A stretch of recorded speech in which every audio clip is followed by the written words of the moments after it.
आता है। हमारे साथ प्रीति जी हैं जिन्होंने रामलला के लिए एक पोशाक बनाई है। पीतांबर का कपड़ा भी आप लेकर आई हैं, पीला वस्त्र लेकर आई हैं। आपसे ही मैं शुरू करना चाहूंगी क्योंकि आपने कहा आप अयोध्या से पोशाक जो है वो रामलला के लिए अर्पित की है आपने, और कैसा लग रहा है अब आपको?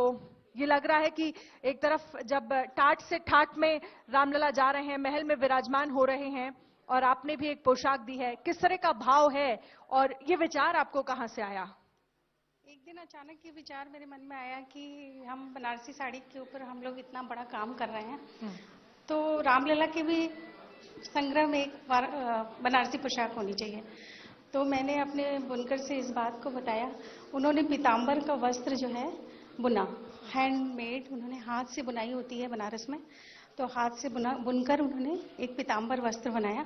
फिर हमने उसकी ये सोचा कि फिर उनका मूर्ति कैसी है, राम लक्ष्मण भरत शत्रुघ्न सारे लोग हैं कि सिर्फ जो है वो राम लला ही है। तो उसकी रिसर्च के बाद ये पता चला कि 51 इंच की मूर्ति है। तो मैंने अपनी टेलर से बात करी तो उसने कहा कि 42 इंच का बनना चाहिए पोशाक। तो 42 इंच की पोशाक बनी, और मेरे मन में ये भाव था कि ये पोशाक 22 तारीख से पहले पहुंच जाए। तो 22 तारीख से पहले हम लोग 17 तारीख को लेके इस पोशाक को 16 तारीख को यहाँ बनारस से बन के आई। फिर 16 तारीख को यहाँ जनेश्वर मिश्रा पार्क में एक उत्सव हुआ सभी लेडीज के साथ, और उसके बाद इस उत्सव के बाद हम लोग 17 को, क्योंकि सारी महिलाएं जा नहीं सकती थी, कुछ लोग ही गए हमारे साथ, तो सब लोग मिलके हम लोग ने वहां अर्पित किया इस पोशाक को। ये मेरे मन में बहुत इच्छा थी कि रामलला के आने से पहले उनकी पोशाक पहुंच जाए।